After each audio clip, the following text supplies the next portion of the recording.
Selamat pagi untuk kita semua. Perkenalkan, nama lengkap saya Elizabeth Harfianpa dengan NPM 52180017, Program Studi Kimia Universitas Timor.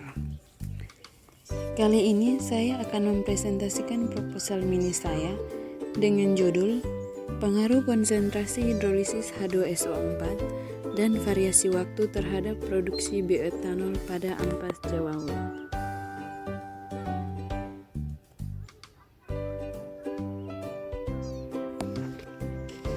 Yang pertama, pendahuluan.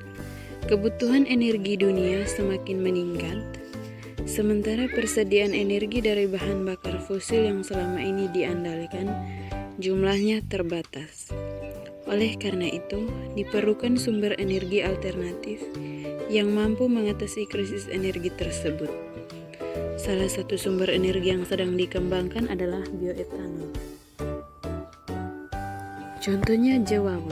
Jawaud atau Setaria italica adalah sejenis serelia berbiji kecil dengan kandungan gizi yang setara pada tanaman pangan penting.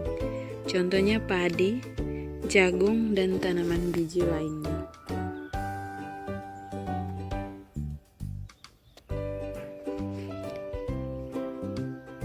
Yang berikut adalah tujuan. Tujuan yang pertama, untuk mengetahui konsentrasi yang diperlukan dalam hidrolisis. Yang kedua, untuk mengetahui variasi waktu, sehingga dapat membedakan hasil yang didapat dari hidrolisis. Yang berikut rumusan masalah. Rumusan masalah yang pertama, mengapa diperlukan konsentrasi H2SO4? Yang kedua, mengapa diperlukan variasi waktu? Yang berikut bab 2, tinjauan pustaka. Yang pertama, Jawaud. Jawaud merupakan sumber energi dan protein. Bijinya dapat dimanfaatkan dalam berbagai cara, dikonsumsi sebagai makanan pokok. Jawaud juga bisa digunakan sebagai pakan dan ampasnya digunakan sebagai bahan pembuatan bioetanol. Adapun tingkat taksonomi tumbuhan Jawaud. Yang pertama, kerajaan Plantae, ordo Poales, famili Poaceae, subfamili Panicoidea, genus Setaria, spesies S. italic.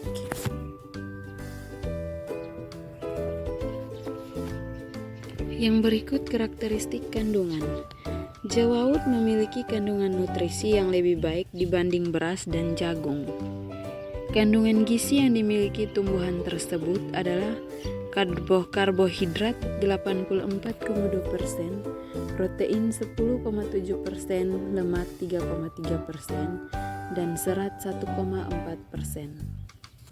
Yang berikut hidrolisis. Salah satu pembuatan bioetanol yaitu hidrolisis dengan asam. Hidrolisis dengan katalis larutan asam bisa berupa asam encer atau pekat. Asam biasanya berfungsi sebagai katalisator dengan mengaktifkan air dari kadar asam yang encer. Yang berikut fermentasi. Fermentasi merupakan suatu proses pemecahan gula sederhana menjadi bioetanol dengan menghasilkan kadar bioetanol yang maksimal sebesar 88% dari hasil analisa, berat jenis sebesar 93,096% dari hasil analisa kromatografi gas.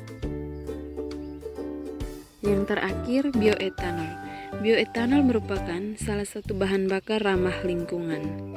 Bioetanol juga merupakan produk etanol yang dihasilkan dari bahan baku hayati dan biomasa lainnya yang diproses secara bioteknologi dan wajib memenuhi standar sesuai dengan ketentuan.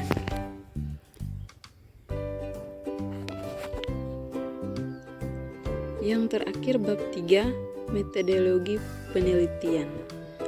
Yang pertama, tempat dan waktu penelitian. Penelitian ini telah dilakukan di Laboratorium Fakultas Pertanian dan Laboratorium Biologi Universitas Timor. Alat dan bahan. Bahan, sampel yang digunakan yaitu ampas Jawaud, H2SO4, HCl, dan Aquades. Yang berikut alat. alat yang digunakan yaitu neraca analitik, spatula, hot plate, tiang statif, labu Erlenmeyer, corong kaca, gelas ukur, pipet volume, pipet tetes, dan seperangkat alat fermentasi. Instrumen yang digunakan adalah gas kromatografi atau GC. Yang terakhir, prosedur kerja. Di sini prosedur kerja yang saya gunakan adalah proses hidrolisis dan proses fermentasi. Ya, inilah hasil presentasi saya. Sekian dan terima kasih.